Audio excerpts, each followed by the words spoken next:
Hello learners, welcome back for the new video. In this video, we will see activated sludge process. This syllabus is very much important as far as your syllabus is concerned or the sewage treatment is concerned. So let's start. First, we will see the introductory part of the activated sludge process. It was named because it involved production of activated mass of micro organisms. इसमें क्या रहता है कि जो activated mass of micro organisms यानी कि micro organisms क्या कर किए जाते हैं इनिशियल स्टेज में क्या किया जाता है डेवलप किए जाते हैं और उन्हीं के थ्रू क्या किया जाता है वेस्ट वाटर का रिमूवल किया जाता है, इसलिए इसे एक्टिवेटेड स्लज प्रोसेस कहा जाता है. Then what is activated sludge. अब एक्टिवेटेड स्लज क्या है? ठीक है, स्लज तो तुम्हें पता है कि जो सेटलिंग टैंक में जो पोर्शन सेटल होता है उसे हम स्लज कहते हैं. उसमें से भी एक्टिवेटेड स्लज क्या है? तो activated sludge is aerated sewage containing aerobic microorganisms. Activated sludge क्या रहता है कि एरेटेड सीवेज रहता है. एरेटेड सीवेज को अगर हाईली एरेट किया उसके बाद में जो माइक्रो ऑर्गेनिम्स ग्रो होंगे उसमें क्या, उसके बाद में जो सेटलमेंट करने का जो स्लज फॉर्म होगा उसे क्या कहा जाएगा? एक्टिवेटेड स्लज कहा जाएगा. और ये एक्टिवेटेड स्लज में जो माइक्रो ऑर्गेनिम्स का जो कॉन्सेंट्रेशन रहता है वो बहुत ज़्यादा रहता है और ऑक्सीजन अवेलेबिलिटी भी क्या रहती है? बहुत ज़्यादा रहती है.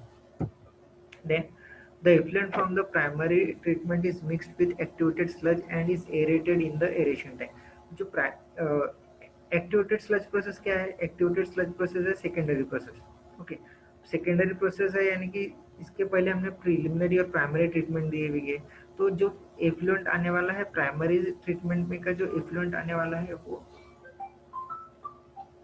प्राइमरी ट्रीटमेंट में का जो एफ्लुएंट आने वाला है वो एफ्लुएंट को एरेशन टैंक में एरेट किया जाता है मैक्सिमम टाइम के लिए. Then, during the aeration, the microorganisms in the sewage multiply by assimilating the influent organic matter. Aeration process के समय क्या होता है कि जो माइक्रोऑर्गेनिम्स है सीवेज में कि वो मल्टीप्लाई होते हैं, उनका रिप्रोडक्शन क्या हो जाता है? स्टार्ट हो जाता है, क्योंकि उनको एरेशन टैंक में तीनों चीज़ मिलती है. फूड मिलते हैं, न्यूट्रिएंट्स मिलते हैं और ऑक्सीजन क्या करते हैं हम आर्टिफिशियली सप्लाई करते हैं. तो ये तीनों चीज़ें क्या हो जाती है वहाँ पे माइक्रोऑर्गेनिम्स को ग्रो होने के लिए मिलती है, यानी कि उनका जो रिप्रोडक्शन, उनका जो मल्टीप्लिकेशन है वो फास्ट हो जाता है और वही एक्टिवेटेड स्लज प्रोसेस में इम्पोर्टेंट है. Then the biological mass generated in aeration tank are bacteria, fungi, algae, protozoa and viruses. ये तो पिछली वीडियो में ही हमने देखा है कि जो biological decomposition of organic matter के लिए कौन से बैक्टीरिया इम्पोर्टेंट, कौन से माइक्रोऑर्गेनिम्स इम्पोर्टेंट है, वो है bacteria, fungi, algae, protozoa and viruses.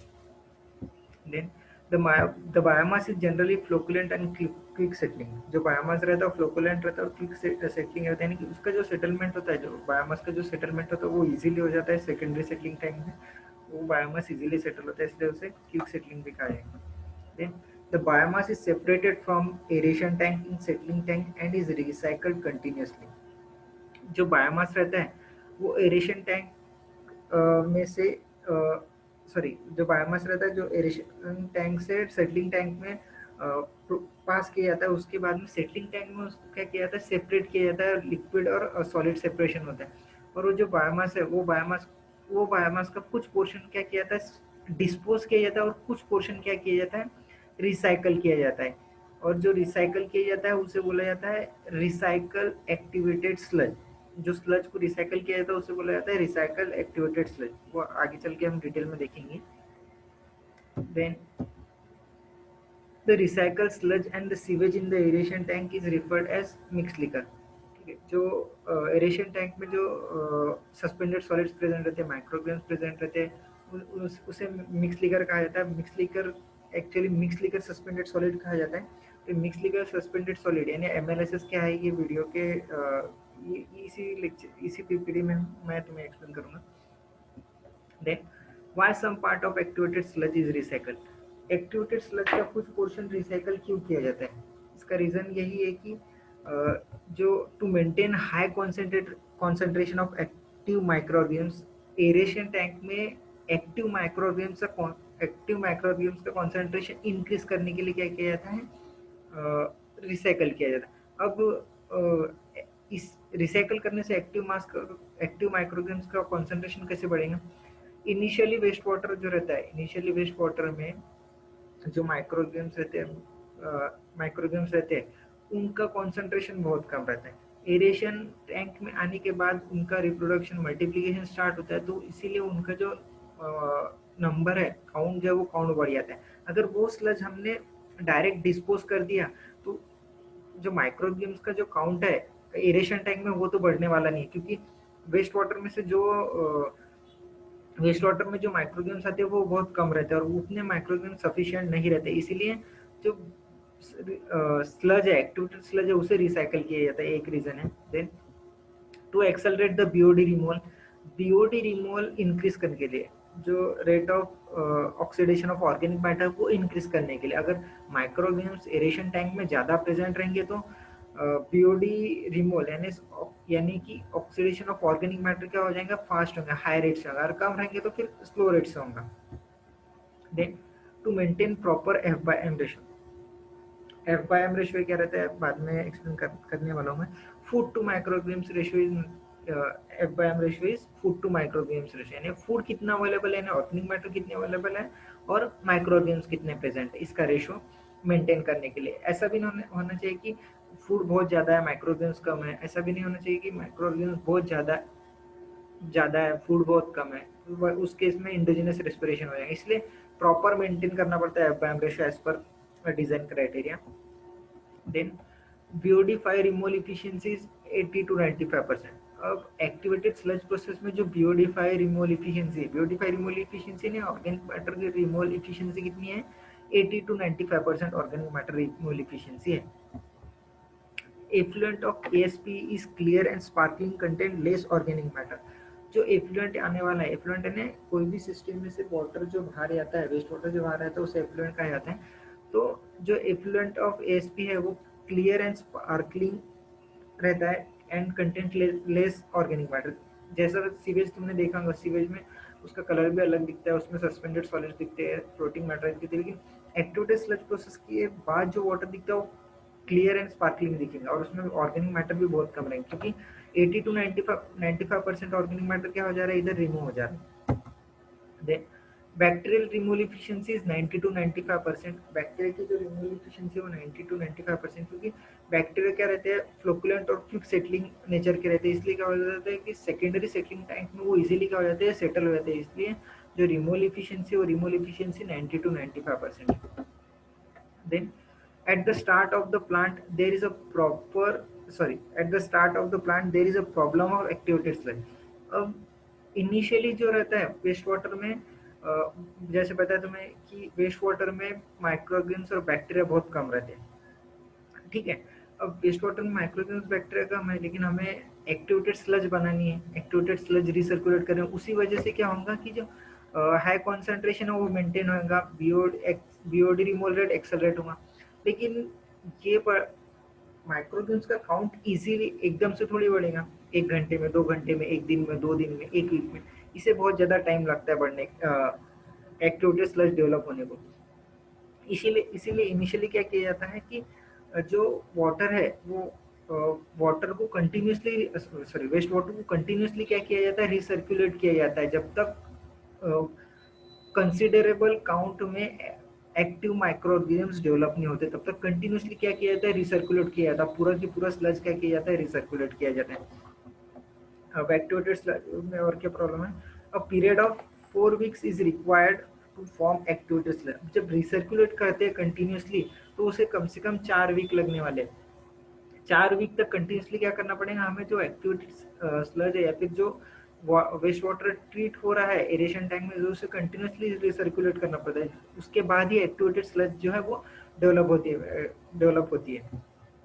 Then during this period all this activated sludge is return to aeration tank. जैसे बताया कि ये पीरियड 4 वीक्स में जो टोटल जो स्लज है वो स्लज कंटिन्यूसली एरेशन टैंक में क्या किया जाता है, रिसर्कुलेट किया जाता है।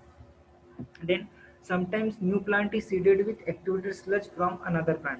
कभी कभी क्या किया जाता है, 4 वीक तक रुक नहीं सकती, 4 वीक तक रुकना बोले तो इतना सारा वेस्ट वाटर वो एक्यूमुलेट करके रखना, फिर या फिर 1 महीने तक जो सिस्टम है वाटर वेस्ट वाटर सीवेज जो है या वेस्ट वाटर वो ट्रीट नहीं हो रहा है, तो इतना समय तक हम रुक नहीं सकते। इसीलिए क्या किया जाता है, जो नए प्लांट रहते हैं उसमें दूसरी अगर जो प्लांट्स है, जहाँ जहाँ पे प्लांट जो प्लांट में ऑलरेडी जो activated sludge process working condition है, वहाँ से क्या किया जाता है, वे एक्टिवेटेड स्लज कलेक्ट किया जाता है। वो एक्टिवेटेड स्लज कलेक्ट करने के बाद न्यू प्लांट में सीड किया जाता है, यानी न्यू प्लांट के एरेशन टैंक में ऐड किया जाता है, और फिर बाद में उसका जो वर्किंग है स्टार्ट हो जाता है एकदम बराबर से। नहीं तो उस समय हमें 4 वीक्स रुकने की जरूरत नहीं पड़ती। नहीं तो अगर एक्टिवेटेड स्लज भी हमें डेवलप करना रहा तो हमें कम से कम उसे 4 वीक का टाइम देना पड़ेगा, उसके बाद ही एक्टिवेटेड स्लज क्या हो जाएंगे, फॉर्म हो जाएंगे। इसीलिए इनिशियल स्टेज में स्टार्ट के समय में एक्टिवेटेड स्लज में ये प्रॉब्लम आ सकता है, आ सकते नहीं है ना, आएगा ही। Then activated sludge process, let's see. अब एक्टिवेटेड स्लज प्रोसेस क्या है? Activated sludge process is an aerobic biological treatment. Aerobic biological treatment है वेस्ट वाटर की, बराबर। ट्रीटमेंट है वेस्ट वाटर की, तो बायोलॉजिकल ट्रीटमेंट है, यानी with the help of micro organism हमें क्या करना है, ट्रीट करना है। इसीलिए with the help of micro organism जो है वो ट्रीट हो रहा है, इसलिए बायोलॉजिकल ट्रीटमेंट है। और जो बैक्टीरिया यूज हुए ट्रीटमेंट में, जो बैक्टीरिया यूज हुए ट्रीटमेंट में, वो है एरोबिक बैक्टीरिया। अलग अलग टाइप के बैक्टीरिया रहते हैं, एरोबिक बैक्टीरिया रहते हैं, एनारोबिक बैक्टीरिया रहते हैं, फैकल्टेटिव बैक्टीरिया रहते हैं, ये सब बैक्टीरिया रहते हैं। तो ये जो है एएसपी जो है, एक्टिवेटेड स्लज प्रोसेस, जो वो एरोबिक बैक्टीरिया पे डिपेंड करता है, इसलिए एरोबिक बायोलॉजिकल ट्रीटमेंट कहा जाता है। For reducing the BOD level, यानी ऑर्गेनिक मैटर कम करने के लिए। बीओडी याद रखना कि बीओडी जो है वो ऑर्गेनिक मैटर रिप्रेजेंट करता है, इसलिए मैं कभी बोलते समय बीओडी रिमूवल बोलूंगा या फिर ऑर्गेनिक मैटर रिमूवल बोलूंगा, दोनों चीज क्या है, एक ही है, क्योंकि बीओडी रिप्रेजेंट करता है organic matter. Then sewage is mixed continuously with the activated sludge containing large concentration of aerobic microorganisms. Sewage जो रहता है वो कंटिन्यूसली मिक्स किया जाता है एक्टिवेटेड स्लज के थ्रू, और उसमें एक्टिवेटेड स्लज में लार्ज कॉन्सेंट्रेशन रहता है एरोबिक माइक्रोऑर्गेनिम्स का, इसीलिए वो क्या किया जाता है, कंटिन्यूसली रिसर्कुलेट किया जाता है। ये तुमने पहले एक दो स्लाइड में बताया। Then thus the aerobic microbes gets coated with the effluent and are mixed together in the presence of large quantity of air. जो एरोबिक माइक्रोब्स है वो एफ्लुएंट के साथ कोट हो जाती है, यानी कि उनका जो कांटेक्ट टाइम है वो कांटेक्ट टाइम बढ़ जाता है, या फिर उनका जो कांटेक्ट है वो कांटेक्ट क्या हो जाता है, बढ़ जाता है। और मिक्स करते समय जो मिक्सिंग है वो विद द हेल्प ऑफ क्या किया जाता है, एयर किया जाता है। एयर की वजह से डिफ्यूजरेटर बोला जाए या फिर सरफेस एरेटर बोला, उस वजह से क्या हो जाता है, मिक्सिंग होता है उस, और जो कांटेक्ट है माइक्रोऑर्गेनिम्स का और ऑर्गेनिक मैटर का जो कांटेक्ट है वो कांटेक्ट हो जाता है। Then the microbe oxidize the organic matter and start to settle down in the settling tank. अब जो माइक्रो ऑर्गेनिम्स है वो क्या करेंगे, उनको अवेलेबल है ऑक्सीजन, अवेलेबल है और मेटाबॉलिज्म के लिए ऑक्सीजन अवेलेबल है, यानी ऑर्गेनिक मैटर का डिकम्पोजिशन करने के लिए ऑक्सीजन अवेलेबल है। देन फूड, यानी फूड क्या है, ऑर्गेनिक मैटर उनका फूड ही है। न्यूट्रिएंट्स भी अवेलेबल है वेस्ट वाटर में, तो क्या करेंगे, ऑर्गेनिक मैटर को ऑक्सीडाइज करेंगे, ऑक्सीडेशन ऑफ ऑर्गेनिक मैटर क्या करेंगे, स्टार्ट करेंगे।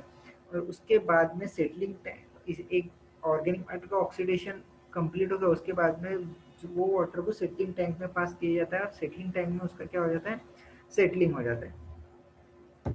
Then a part of settled sludge is then recycled to the head of the aeration tank। जैसे कि पता है जो सेटल स्लज है, सेटलिंग टैंक में जो स्लज सेटल होता है उसका सम पार्ट क्या किया जाता है, एरेशन टैंक में क्या किया जाता है, रिसर्कुलेट किया जाता है, and the remaining portion is dispose of properly. और बाकी का जो पोर्शन है वो डिस्पोज किया जाता है प्रॉपरली, या फिर उसको ट्रीटमेंट दिया जाता है, फिर बाद में डिस्पोज किया जाता है along with the sludge collected during primary treatment. Primary treatment में का जो स्लज है, प्राइमरी ट्रीटमेंट और सेकेंडरी ट्रीटमेंट का जो स्लज है वो कभी कभी दोनों को एक साथ डिस्पोज किया जाता है, या फिर अलग अलग ट्रीट करके डिस्पोज किया जाता है, क्योंकि सेकेंडरी ट्रीटमेंट में जो कंटेंट रहता है, सेकेंडरी ट्रीटमेंट में जो स्लज रहता है वो हाईली ऑर्गेनिक नेचर का रहता है, यानी ऑर्गेनिक मैटर उसमें ज़्यादा रहता है, ऑर्गेनिक कंटेंट क्या रहता है उसमें ज़्यादा रहता है। और primary treatment, primary settling tank में जो रहता है उसमें इनऑर्गेनिक भी रहता है और ऑर्गेनिक भी रहता है। इसीलिए अगर ट्रीट करना है तो अलग अलग भी ट्रीट कर सकते हैं, या फिर सेम एक साथ भी ट्रीट कर सकते हैं। कंपोनेंट्स ऑफ एएसपी, अब एएसपी में कंपोनेंट्स कौन कौन से, एएसपी देखते हैं one by one. First aeration tank. Aeration tank जो है, ये जो रेक्टेंगुलर पोर्शन दिख रहा है ये एरेशन टैंक है। ये एरेशन टैंक में एरेटर्स को ऐड किए जाते हैं, उसे एरेशन टैंक कहा जाता है। और उसमें ही, और इसे रिएक्टर टैंक भी कहा जाता है। Then aeration system. Aeration tank में ही क्या रहती है, एरेशन सिस्टम रहती है। इधर बॉटम में देखिए तुम, ये जो पोर्शन दिख रहा है इधर क्या है, डिफ्यूज एरेटर प्लेस किए हुए और यहाँ से एयर ब्लोअर दिए हुए हैं। यहाँ से एयर क्या की जाती है, बाहर की एयर क्या की जाती है, अंदर इंजेक्ट की जाती है, फोर्सफुली ब्लो की जाती है। और ये जो डिफ्यूज एरेटर है, ये डिफ्यूज एरेटर्स के थ्रू क्या होता है, एयर सप्लाई होती है एरेशन टैंक में। जो बबल्स दिख रहे हैं, सर्कल दिख रहे हैं स्मॉल स्मॉल तुम्हारे को, वो क्या है, एयर है, यानी कि ऑक्सीजन है। Activated sludge recirculation system. अब एक्टिवेटेड स्लज रिसर्कुलेशन सिस्टम जो है, अब ये एरेशन टैंक है। ये एरेशन टैंक में प्राइमरी एफ्लुएंट आ रहा है। प्राइमरी एफ्लुएंट है ना, प्राइमरी ट्रीटमेंट के बाद जो वाटर आएंगे उसे प्राइमरी एफ्लुएंट कहा जाएंगे। इसलिए प्राइमरी एफ्लुएंट जो आ रहे हैं, यानी इन्फ्लुएंट फ्रॉम प्राइमरी ट्रीटमेंट। तो अब ये एरेशन टैंक है। ये एरेशन टैंक के अंदर जो वेस्ट वाटर प्रेजेंट है, ये वेस्ट वाटर दिख रहा है ब्लू कलर में, जो दिख रहा है तुम्हें वेस्ट वाटर है। अब इसमें क्या है कि क्या है, माइक्रोऑर्गेनिज्म्स है, ऑर्गेनिक मैटर है, ऑक्सीजन। तो इधर जो माइक्रोबियम्स है, वो माइक्रोबियम्स क्या करेंगे, ऑर्गेनिक मैटर का ऑक्सीडेशन करेंगे। ऑक्सीडेशन करने के बाद एक प्रॉपर रिएक्शन टाइम देने के बाद, या प्रॉपर डिटेंशन टाइम प्रोवाइड करने के बाद, जो वाटर है, वाटर को क्या किया जाता है, डिकैंट की सॉरी पास किया जाता है सेटलिंग टैंक में से। सेकेंडरी सेटलिंग टैंक में क्या किया जाता है, वाटर को पास किया जाता है और यहाँ पे सेटलिंग के लिए अलाउ किया जाता है। सेटलिंग होने के बाद क्या होगा, जो वाटर है वो वाटर अपर पोर्शन में रहेगा, और जो स्लज है यानी कि सस्पेंडेड सॉलिड्स है, एमएलएसएस है, वो क्या हो जाएंगे, सेटल हो जाएंगे। अब वो सेटल होंगे तब वो सेटल होने के बाद वो स्लज को क्या किया जाता है, रिसर्कुलेट किया जाता है sludge activated sludge recirculation system के थ्रू। अब एक्टिवेटेड स्लज क्यों रिसर्कुलेट करते हैं पहले ही बताया मैंने तुम्हें, इसलिए आप फिर से नहीं एक्सप्लेन करता। तो सिंपली क्या है, एक्टिवेटेड स्लज रिसर्कुलेशन सिस्टम का फंक्शन, मेन पर्पस क्या है कि जो सेकेंडरी सेटलिंग टैंक में जो स्लज सेटल हो रहा है, वो स्लज को क्या करना है, एरेशन टैंक में फिर से सर्कुलेट करना है, फिर से सेंड करना है। Then excess sludge wasting and disposal facility. अब जो जितना स्लज डेवलप हुआ है, वो पूरा की पूरा स्लज तो रिसर्कुलेट नहीं करते। अब उसमें का कुछ पोर्शन क्या किया जाता है, रिसर्कुलेट किया जाता है, और कुछ पोर्शन क्या किया जाता है, वेस्ट किया जाता है, वेस्टेड फॉर रिमूवल, या फिर वेस्टेड। उसके बाद में वो स्लज को क्या किया जाता है, ट्रीटमेंट किया जाता है, ट्रीटमेंट के लिए पास किया जाता है, या फिर उसे डायरेक्टली डिस्पोज किया जाता है जो एक्सेस स्लज है। Secondary sedimentation tank. Aeration tank में जो एमएलएसएस है, एरेशन टैंक में जो एमएलएसएस है, मिक्स लिकर सस्पेंडेड सॉलिड है, उनका ऑक्सीडेशन होने के बाद जो मिक्स लिकर सस्पेंडेड सॉलिड है, वो क्या होते हैं, वाटर के साथ सेकेंडरी सेटलिंग टैंक में आते हैं। सेकेंडरी सेटलिंग टैंक में आते हैं, with the help of gravitation क्या हो जाता है, उनकी सेटलिंग हो जाती है और वहां से उनको रिमूव किया जाता है। तो ये है सेकेंडरी सेटलिंग। मेजरली टोटल 4 जो है कंपोनेंट है। एक है एरेशन टैंक, फिर बाद में activated sludge recirculation system, then excess sludge wasting and disposal system, then secondary sedimentation tank. तो एग्जाम में अगर ऐसा क्वेश्चन पूछा गया, वो explain the components of the ASP, तो तुम्हें 4 कंपोनेंट्स शॉर्ट में एक्सप्लेन करने पड़ेंगे और ये डायग्राम ड्रॉ करनी पड़ेगी, जिसमें इन्फ्लुएंट दिखाना पड़ेगा, इन्फ्लुएंट टू सेकेंडरी ट्रीटमेंट, फिर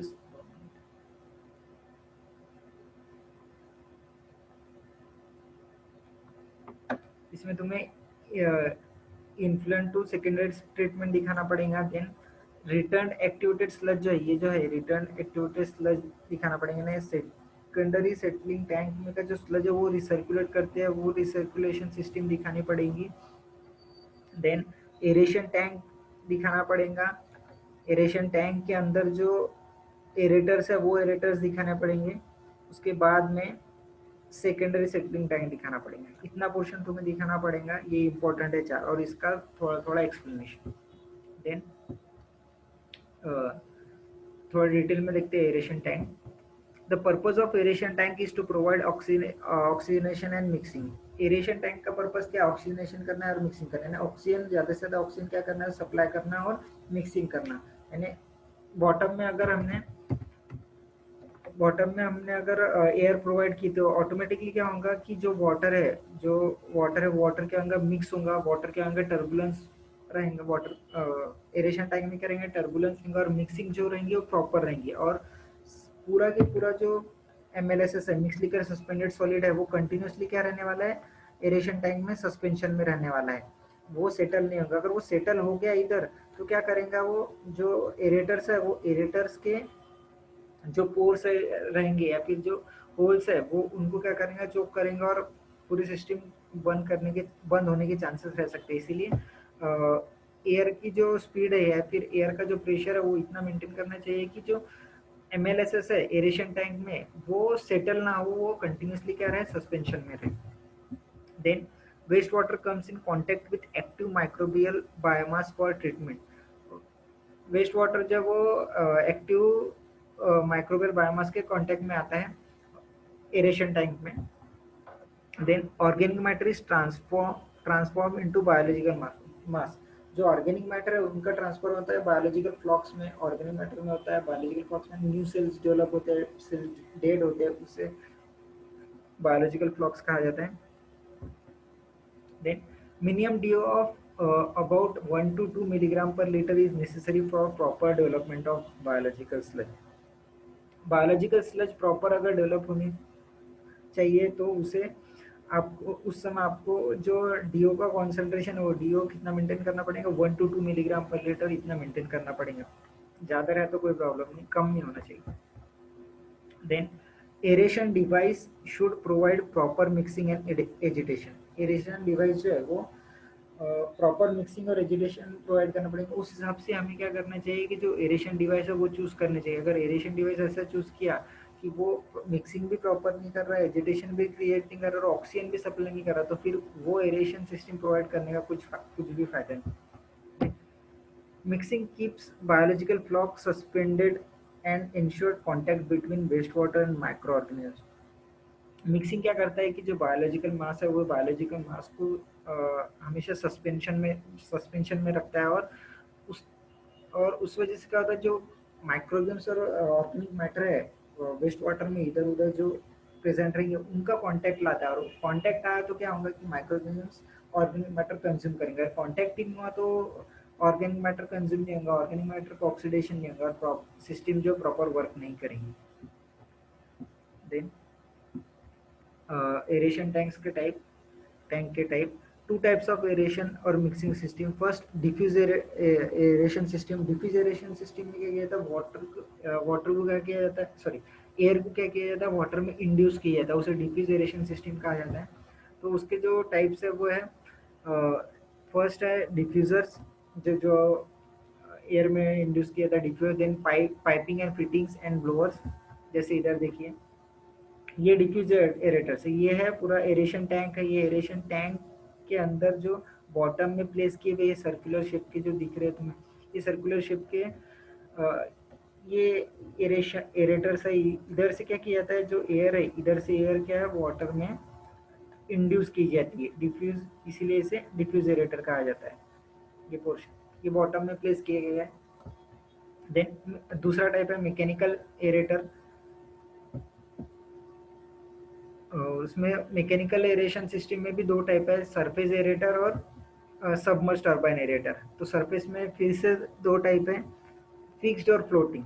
तो देखिए अभी जो मैकेनिकल एरेटर है, मैकेनिकल एरेटर का जो सरफेस एरेटर का पार्ट है, ये सरफेस एरेटर दिख रहा है इधर, ये जो है ये सिस्टम जो दिख रही है तुम्हें, ये एक बोट टाइप वर्क करती है। ये क्या है, बोट टाइप वर्क करती है।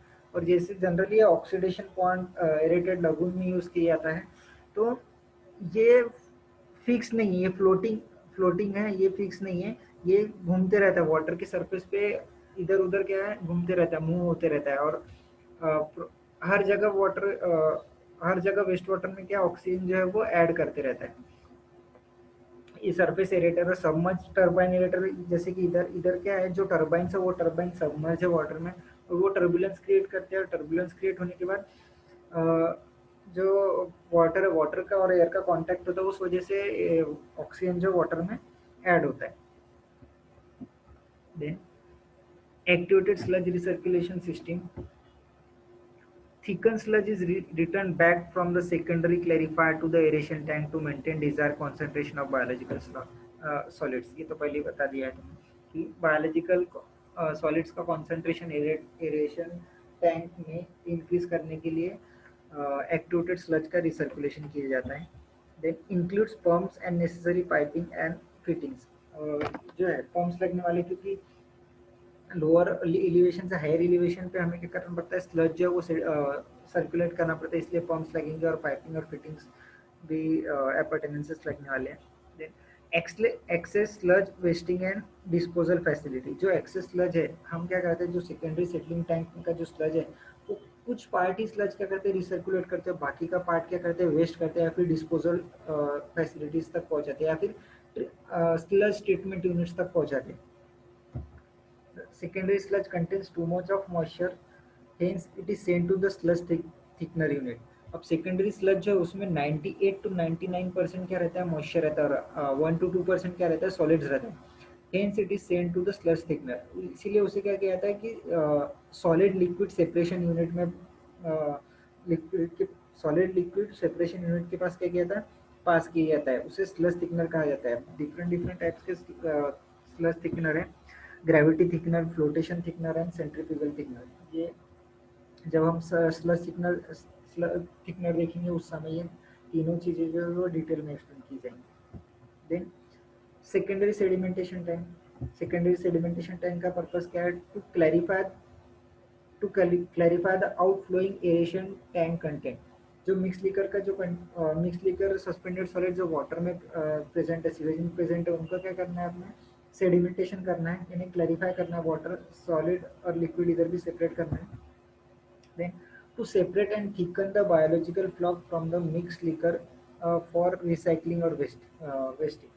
सेपरेट करना है biological floc from mix liquor में से, क्योंकि वही स्लज हमें क्या करना पड़ेगा, रिसर्कुलेट करना है एरेशन टैंक में, इसलिए ये भी एक फंक्शन है सेकेंडरी सेडिमेंटेशन टैंक का। देन टर्मिनोलॉजीज इन एक्टिवेटेड स्लज प्रोसेस, ध्यान दीजिए, ध्यान में रखना हमेशा कि एक्टिवेटेड स्लज प्रोसेस का जो एब्रिविएशन है एएसपी बहुत जगह यूज किया जाता है, हर बार एक्टिवेटेड स्लज प्रोसेस में क्या होता है, एएसपी कहा जाता है, इसलिए एएसपी का मतलब क्या है, activated sludge process. Then terminology is used in ASP. अब ये है फ्लो डायग्राम है एक्टिवेटेड स्लज प्रोसेस का। इन्फ्लुएंट, जो इनकमिंग वाटर रहता है influent, outgoing water effluent, aeration tank, clarifier, clarifier है ना सेकेंडरी सेटलिंग टैंक या सेटलिंग टैंक, ठीक है, और ये रिटर्न एक्टिवेटेड स्लज, और ये वेस्ट स्लज, ठीक है। ये इतना कंपोनेंट्स है, ये तो कंपोनेंट्स हमने अभी देखे। अब इसमें टर्मिनोलॉजीज इन डिजाइन करते समय, न्यूमेरिकल सॉल्व करते समय जो नोटेशंस यूज किए गए हैं बीओडी के लिए, रिटर्न एक्टिवेटेड स्लज के लिए, एमएनएसएस के लिए, वो नोटेशंस क्या है वो देखते हैं। इधर देखिए ये इन्फ्लुएंट है, ये इन्फ्लुएंट है, ये इन्फ्लुएंट में क्वांटिटी ऑफ वाटर प्रेजेंट है, टोटल जो वेस्ट वाटर प्रेजेंट है वो क्यू, फ्लोरेट जो है वो क्यू है, इन्फ्लुएंट का फ्लोरेट क्यू है। Then S naught, S naught क्या है, बीओडी है, ऑर्गेनिक मैटर कितना प्रेजेंट है वेस्ट वाटर में वो रिप्रेजेंट करता है एस, और अगर एस नॉट इन्फ्लुएंट रहेगा तो उसे एस नॉट कहा जाएंगे, यानी इनिशियल स्टेज में जो बीओडी प्रेजेंट है उसे एस नॉट कहा जाएगा। फाइनल स्टेज में जो है ना, ट्रीटमेंट होने के बाद जो जितना ऑर्गेनिक मैटर प्रेजेंट है उसे एस, ट्रीटमेंट होने से पहले एस नॉट, ट्रीटमेंट होने के बाद सिर्फ एस, ठीक है। देन अब ये जो ये पूरा का पूरा जो वेस्ट वाटर है, वेस्ट वाटर क्या आएगा, एरेशन सिस्टम में जाएगा। अब एरेशन सिस्टम में जाएगा तो अब इधर एस यूज किया गया है, या कई जगह एस टी यूज करेंगे, क्योंकि एरेशन टैंक में जो ऑर्गेनिक मैटर का जो कॉन्सेंट्रेशन है वो धीरे धीरे क्या हो जाता है, होता है डिग्रेड होता है, कांस्टेंट नहीं रहता है, इसलिए हम इसे एस टी भी कहा जाएगा। उसके बाद में एक्स आर, एक्स आर क्या है ये बताता हूँ आपको बाद में। देन वी क्या है, ये volume of aeration tank, aeration tank का वॉल्यूम कितना है, कैपिटल वी। फिर यहाँ पे एरेशन टैंक में जो वाटर है, वाटर एरेशन टैंक में क्या होगा, ट्रीट होगा और उसके बाद में सेकेंडरी क्लैरिफायर में है, सेकेंडरी सेटलिंग टाइम में उसे पास किया जाता है, यहाँ पे उसका सेटलमेंट होता है। सेटलमेंट होने के बाद जो वाटर है, अब सेटलिंग होने के बाद जो वाटर है, वाटर को क्या किया जाता है, टर्शरी ट्रीटमेंट, फर्दर ट्रीटमेंट के लिए क्या किया जाता है, ये सेकेंडरी ट्रीटमेंट, फर्दर ट्रीटमेंट क्या रहेंगे, टर्शरी ट्रीटमेंट। वो टर्शरी ट्रीटमेंट के लिए क्या किया जाता है, पास किया जाता है। और उसमें का कुछ पोर्शन जो स्लज है वो स्लज सेटल होता है। अब जो स्लज सेटल होता है वो स्लज में का कुछ पोर्शन, जैसे पहले ही बताया कि कुछ पोर्शन क्या होता है, वेस्ट किया जाता है या डिस्पोज किया जाता है, और कुछ पोर्शन को क्या किया जाता है, रिसर्कुलेट किया जाता है एरेशन टैंक में। तो अब क्वांटिटी ऑफ वाटर जो है, क्वांटिटी ऑफ वेस्ट वाटर इधर क्यू है, ध्यान दीजिए, क्वांटिटी ऑफ वेस्ट वाटर क्या है, क्वांटिटी ऑफ वेस्ट वाटर क्या है, इधर क्यू है, और इधर क्वांटिटी ऑफ वेस्ट वाटर क्या है, क्यू माइनस क्यू डब्ल्यू, क्योंकि पूरा वेस्ट वाटर जो है वो बाहर नहीं जा रहा है, जितना सिस्टम में वेस्ट वाटर आया है उतना ही सिस्टम से बाहर नहीं आ रहा है, इधर से बाहर नहीं जा रहा है, टर्शियरी ट्रीटमेंट में नहीं आ रहा है, क्योंकि कुछ पोर्शन क्या हो जा रहा है वहाँ पे, वेस्टेज हो रहा है, यानी डिस्पोज कर रहे हैं। वो कितना डिस्पोज कर रहे हैं, क्यू डब्ल्यू डिस्पोज कर रहे हैं, इसलिए एफ्लुएंट में से कितना फ्लोरेट में जाएगा वेस्ट वाटर बाहर, क्यू माइनस क्यू डब्ल्यू, से क्यू माइनस क्यू डब्ल्यू लिखा गया, यानी क्यू डब्ल्यू क्या है, volume of waste sludge per day, ठीक है, यानी फ्लो रेट ये मीटर क्यूब पर डे।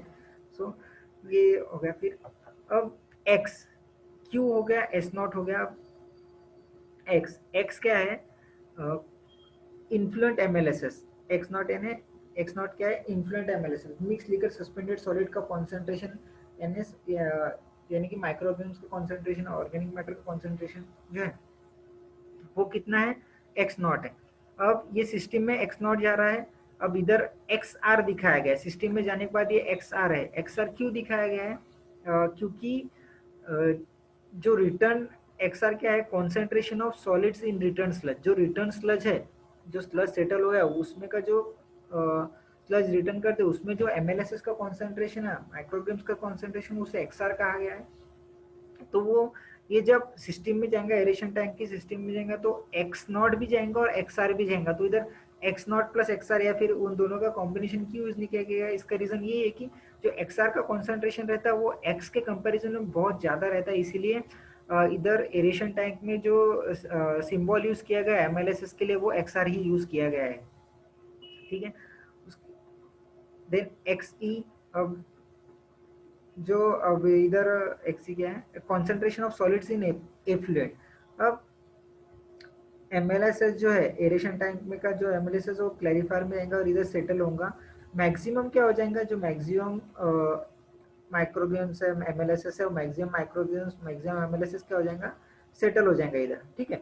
और जो पोर्शन लिक्विड के साथ आएगा, आगे जाएगा, उसमें भी तो थोड़ा ऑर्गेनिक मैटर रहेगा ना, क्योंकि पूरा की पूरी ऑर्गेनिक मैटर रिमूव नहीं होने वाला, उसमें जो ऑर्गेनिक मैटर प्रेजेंट रहेगा वो ऑर्गेनिक मैटर को रिप्रेजेंट किया जाएगा एक्स ई के साथ, यानी ये सॉरी वो एमएलएसएस को रिप्रेजेंट किया जाएगा एक्स ई के साथ, effluent mix liquor suspended solid, ठीक है। ये सब नोटेशन से, ये नोटेशन तुम्हें ध्यान रखने पड़ेंगे न्यूमेरिकल या फिर डिजाइन करते समय, ये सब नोटेशंस इंपॉर्टेंट है।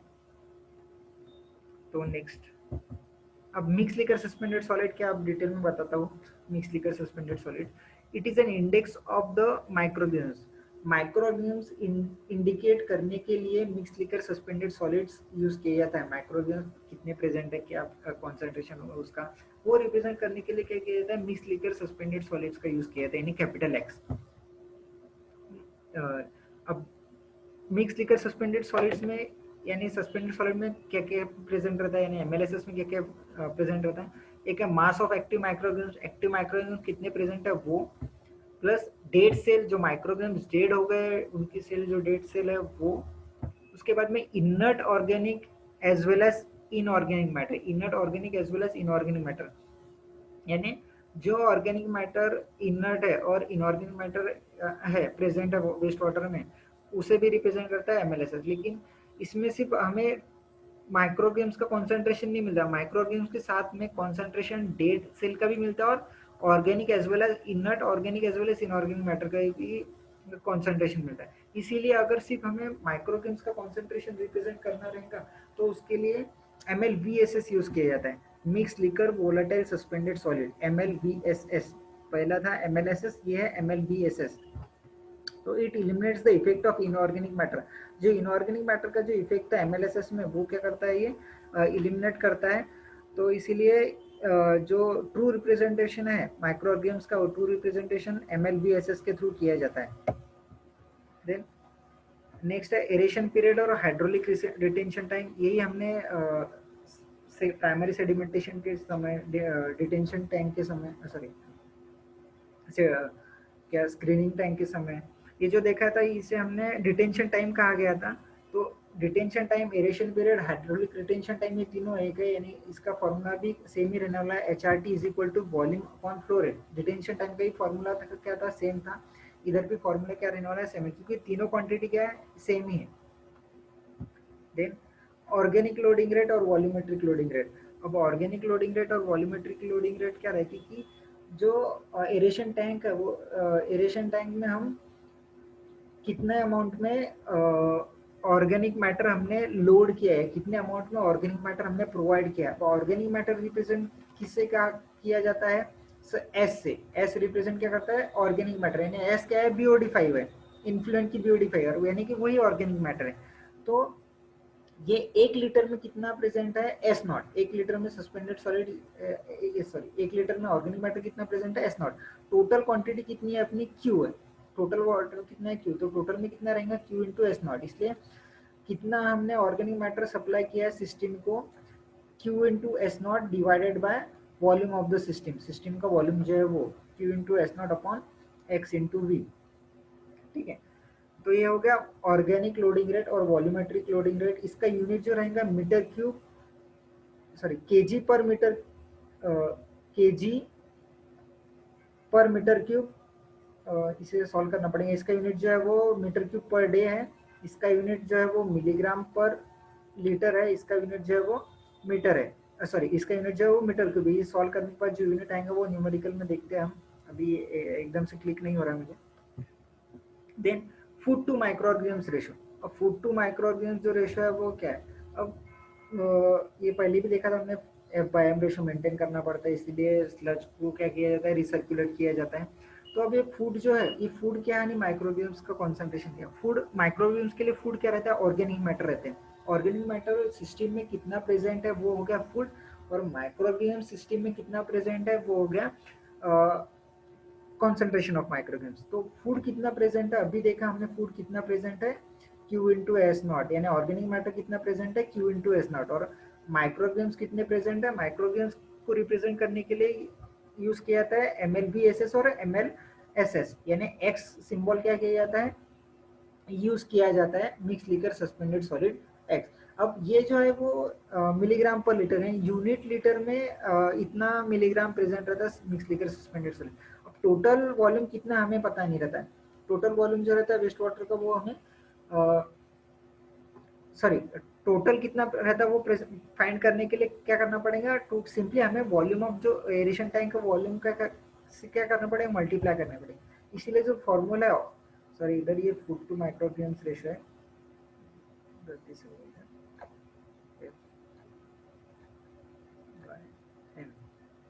कॉपी पेस्ट में वो हो गया है, और इधर OLR है, ऑर्गेनिक लोडिंग है। कॉपी पेस्ट करते समय वो एडिट करना रहेगा। तो ये food to micrograms ratio is equal to क्या है, Q इंटू S0, यानी Q इंटू S0 क्या फूड है, और X इंटू V क्या है, माइक्रोग्राम्स है। X क्या पर लीटर में कितना माइक्रोग्राम्स प्रेजेंट है वो X है, और टोटल वॉल्यूम कितना है हमें, हमारा V है। तो ये टोटल मास ऑफ माइक्रोग्राम देगा X इंटू V। ये सभी फॉर्मूले बहुत इंपॉर्टेंट है डिजाइन और न्यूमेरिकल सॉल्व करने के लिए, से तुम्हें सभी न्यूमेरिकल्स क्या करने पड़ेंगे, याद करने पड़ेंगे। नेक्स्ट है सॉलिड रिटेंशन टाइम और मीन सेल रिटेंशन टाइम और स्लज एज। अब ये क्या है, पहले हमने एक हाइड्रोलिक रिटेंशन टाइम देखा है ना, वाटर सिस्टम में कितने देर तक प्रेजेंट रहता है वो हाइड्रोलिक रिटेंशन टाइम है ना। वाटर इनलेट में आया और आउटलेट से गया, तो ये जो इतना जो टाइम है, ये जो टाइम है वो टाइम कितना लग रहा है वो रहता है हाइड्रोलिक रिटेंशन टाइम। अब सॉलिड रिटेंशन टाइम मैंने क्या है कि जो माइक्रो ऑर्गेनिजम्स है, वो माइक्रो ऑर्गेनिजम्स सिस्टम में कितने देर तक रहते हैं। अब माइक्रो ऑर्गेनिज्म सिस्टम में कितनी देर तक रह सकती है इजीली फाइंड नहीं कर सकते हम, क्योंकि कुछ पोर्शन क्या रहता है माइक्रो ऑर्गेनिज्म्स का, कुछ पोर्शन हम क्या करते हैं वेस्ट कर देते हैं, कुछ पोर्शन क्या होता है एफ्लुएंट के साथ चल जाता है, और कुछ पोर्शन को क्या करते हैं रिसर्कुलेट करते हैं, ठीक है। यानी इतने ये सॉलिड रिटेंशन टाइम जो है मिनिमल रिटेंशन टाइम एमसीआरटी कहा जाता है, ये इतना इजी नहीं है।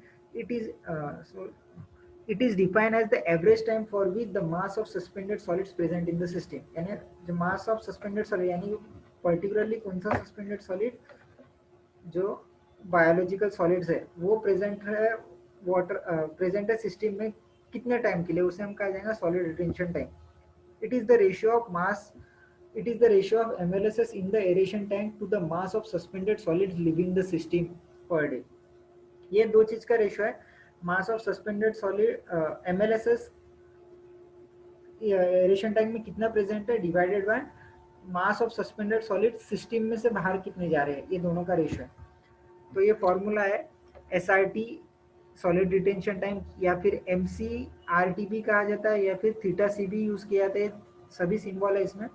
तो theta C is equal to V into X, ये क्या है MLSS कॉन्सेंट्रेशन है, ये इतना सिस्टम में प्रेजेंट है एरेशन टाइम में, upon Q W into X R plus Q minus Q W into X C. अब क्या है, क्या डिवाइडेशन में क्या है the mass of suspended solids leaving the system. अब सस्पेंडेड सॉलिड्स कितने सिस्टम में बाहर जाते हैं वो डिवाइडेशन में, वो तो देखते हैं अभी कितने जा रहे हैं। ये सिस्टम में से कितना बाहर पोर्शन जा रहा है वो देखना है। एक पोर्शन इधर बाहर जा रहा है और एक पोर्शन यहाँ से बाहर जा रहा है, बराबर। एक पोर्शन दो जगह से वाटर जो वो बाहर जा रहा है सिस्टम से, ये एक और ये एक। तो इसमें जो कॉन्सेंट्रेशन है MLSS का कॉन्सेंट्रेशन जो है इधर कितना MLSS कॉन्सेंट्रेशन है Q minus Q W into X E, यानी Q minus Q W into X E. और क्या बाहर जा रहा है सिस्टम के Q W into X R, Q W into X R, ये दो चीज बाहर आ रही है। इसका जो सिंपल फार्मूला क्या है, सिंपल फार्मूला नहीं है बोल सकते इसे, तो जो फार्मूला जो डेवलप हुआ है वो V into X upon Q W into X R plus Q minus Q W into X, ये फॉर्मूला है। अब क्या होता है एक्चुअली एक्स अब क्या होता है एक्चुअली एक्स ई की जो वैल्यू है, एक्स ई की वैल्यू क्या रहती है, बहुत कम रहती है। बहुत कम रहने होने की वजह से क्या ये जो फैक्टर है, ये फैक्टर का इतना सिग्निफिकेंस नहीं रहता है, इसलिए इसको वेरी वेरी स्मॉल कंसिडर करके क्या किया जाता है, निग्लेक्ट किया जाता है। और सिंपली जो फॉर्मूला डेवलप होता है थीटा सी का, वो theta C is equal to V X into V upon Q W into X R. ये फॉर्मूला तुम्हें याद करना पड़ेगा। न्यूमेरिकल में ये फॉर्मूला पे क्वेश्चंस पूछे जाता है या फिर थीटा सी की वैल्यू फाइंड करने को कहा जाता है, तो ये सब वैल्यू दी जाती है, इतना नहीं दिया जाता ये सब चीजें। और एक फॉर्मूला है थीटा सी का in terms of yield, theta C is equal to V into X into one plus K D. Theta C K D जो है वो डीके कांस्टेंट है, यील्ड कोएफिशिएंट वाई जो यील्ड कोएफिशिएंट है, into Q into S naught minus S. S naught क्या रहता है influential BOD, S क्या है एफ्लुएंट बीओडी। ये था सॉलिड रिटेंशन टाइम। नेक्स्ट है स्लज रिसर्कुलेशन रेशियो और रिसाइकल रेशियो। अब स्लज जो है वो स्लज कितना रिसाइकल कर रहे हैं उसको रिप्रेजेंट करने के लिए जो टर्मिनोलॉजी यूज की है वो स्लज रिसर्कुलेशन रेशियो और रिसाइकल रेशियो। तो फर्स्ट जो है वो सॉरी जो उसे नोटेशन जो यूज किया, उसका नोटेशन जो यूज किया गया वो स्मॉल आर है। QR, it is the ratio of quantity of sludge recirculate to the quantity of influent, या फिर QR अपॉन Q। R क्या रहता है QR अपॉन Q, यानी कितना स्लज रिसर्कुलेट कर रहे हैं divided by total quantity of waste water जो सिस्टम में जा रहा है वो, यानी कितना टोटल रिसर्कुलेट कर रहे हैं हम, QR रिसर्कुलेट कर रहे हैं, टोटल कितना इन्फ्लुएंट के साथ आ रहा है, इन्फ्लुएंट का फ्लो रेट कितना है Q है।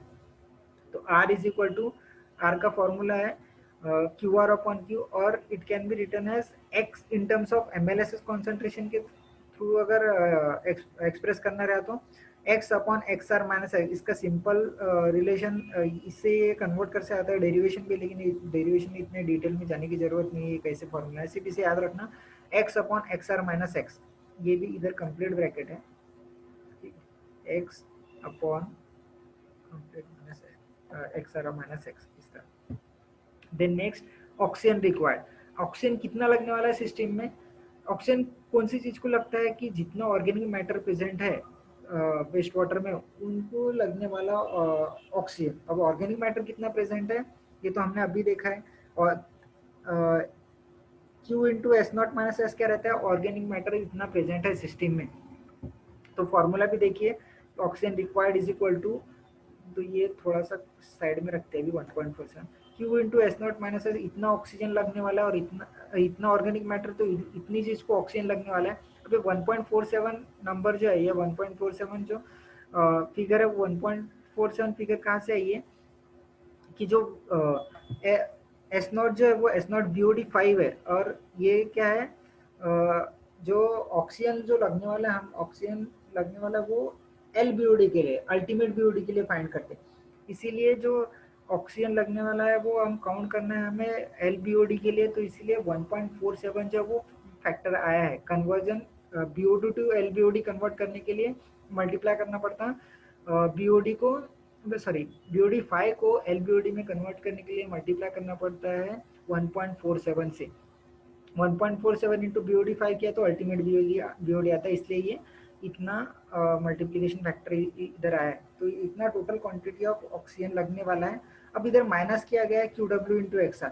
क्यू डब्ल्यू क्या है, क्यू डब्ल्यू है क्वांटिटी ऑफ वाटर वेस्टेज, और एक्स आर क्या है वो उसमें से जो एमएलएसएस है ऑर्गेनिक मैटर वो वेस्ट हो रहे हैं, यानी फिर से सिस्टम में नहीं जा रहे, तो उनको ऑक्सीजन तो लगने नहीं वाला है, तो वो ऑक्सीजन क्या करना पड़ेगा हमें, सब्सट्रैक्ट करना पड़ेगा। और ये जो एक्सआर है यानी माइक्रोऑर्गेनिम्स का कॉन्सेंट्रेशन है। अब हमें पता है कि लास्ट वीडियो में हमने देखा था कि एक सेल को ऑक्सीजन रिक्वायरमेंट कितनी लगती है, 1.42 kg of oxygen required for decomposition of one cell और ऑक्सीडेशन ऑफ सिंगल सेल। तो इधर टोटल सेल कितने प्रेजेंट है, टोटल सेल प्रेजेंट है Q W into X R, इसलिए Q W into X R into 1.42 इतना माइनस किया गया है। इतना ये फॉर्मूला कैसे आया है या फिर ये कैसे डेवलप हुआ है ये सब देखने की जरूरत नहीं है, फिर 1.47 फैक्टर क्या है, ये 1.42 फैक्टर क्या है, तुम सिंपली, फिर भी मैंने एक्सप्लेन कर दिया है, लेकिन तुम सिंपली क्या करना है, तुम्हें ये फॉर्मूला ऑक्सीजन रिक्वायर्ड का फॉर्मूला याद रखना पड़ेगा। Is equal to oxygen required is equal to 1.47 into Q into S naught minus S minus 1.42 into Q W into X R. Next video में हम इसका डिज़ाइन देखेंगे, एक्टिविटी स्लर्ज प्रोसेस का, और दो तीन टर्मिनोलॉजीज डिटेल में एक्सप्लेन करने की रहेगी है वो भी हम एक्सप्लेन करेंगे। So thank you and have a nice day.